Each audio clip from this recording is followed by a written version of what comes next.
a young, dynamic and creative Eritrean fashion designer, Adiam Elias. I visit Adiam in her studio here in London for a chat and to have a look at her beautiful designs. Please follow me now.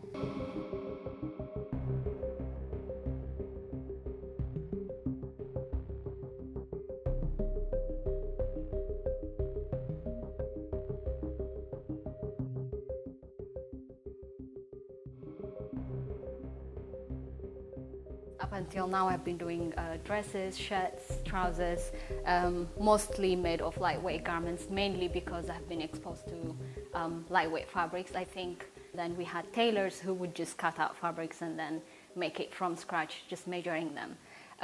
I think that has inspired my work, I'd like to think, which is why I have garments like this. I kind of usually double them into fabric texture and automatic, just to give it a different exposure and a different light.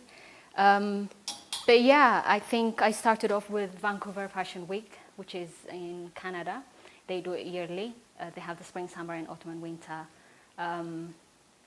I did my S19. That was my first show ever. I had 12 looks. And then once I was back in London, then I decided to continue. To be honest, I was in my final year at LCF at uni then when they approached me, and I thought it was a great opportunity. They were the only ones who approached me, and I was still at my final year, so then I thought, plus it's international, so that adds more to my portfolio. Plus I think I kind of know what the vibe is here in London, whereas of Canada, I don't know what kind of looks they're into, which is why it was a learning process, basically. It's difficult, but it's not different from any other job or from any other skill or talent, you know. Like any other job, it is completely hard, but if you have the passion and the will for it, it's doable. So most of my work is inspired by usually identity and women, mainly because I feel like Eritreans, we live everywhere. We've kind of moved around from countries, we've traveled everywhere. And throughout all of this, I've met different types of people with different backgrounds. So I think I can kind of relate to that kind of concept, I guess I can say. In terms of women, I have my sisters, friends, family. I know their journey, especially Eritrean women. I feel like we're a bit different, able to do kind of the impossible. I feel like in some way we have that stamina. Color is important. I mainly use a lot of darker colors, just because I feel like black colors, especially black, gray, blue, seasonless colors. I feel like with black, blue, and navy, you can wear it any day, anytime, any season. And then I always go for like a pop of color in between, depending what the inspiration is. In this case, the inspiration behind it was the relationship between a garment and a body. Usually it has to fit your body, it has to feel comfortable, you have to be able to move in it. So then I associated it with like dancers, body movements and stuff like that, which is why I added a sprinkle of colors. But yeah, color is very important. I decided to branch out and basically start a bag product, a bag line. That's mainly because during lockdown, I guess before lockdown, I have never appreciated the park or green space. But during the lockdown, I realized, oh my goodness, green space is important. Which is why I think it led to this kind of, so this drawings, it's illustrated by a friend of mine. We kind of collaborated, so it's hand painted on the bags.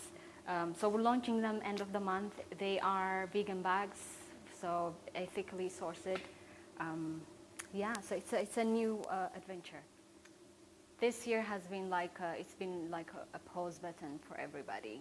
So instead of just like, because there were no shows, there was no point in producing new products. Otherwise, you're going to end up with many products. I decided to pause and just basically create this new line, which is bags. It's much more easier to produce than actual garments. But come 2021, I have a show coming up in February. It's for a charity called St. Albans.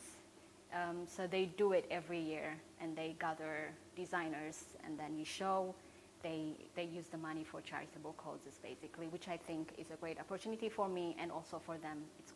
I support them. We support each other.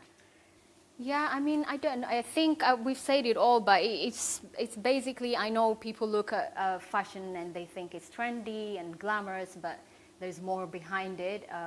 In my case, it's identity. In someone else's case, it could be their life history, the narrative that they had in their life. So yeah, I feel like fashion changes people in so many ways. I think for some people, it gives them confidence.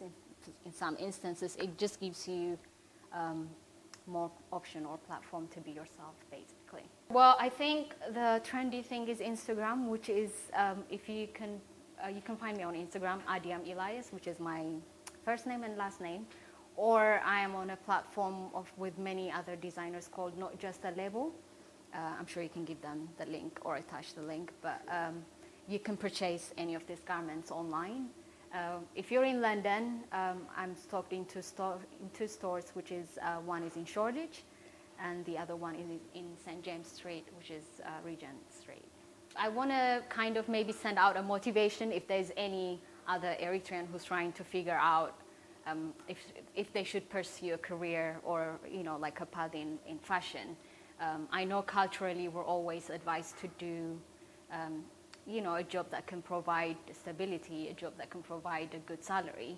But I feel like if you work hard and if you love it, you do prepare that it's going to be hard, but if you love it and you work hard, it's doable. Nothing is impossible.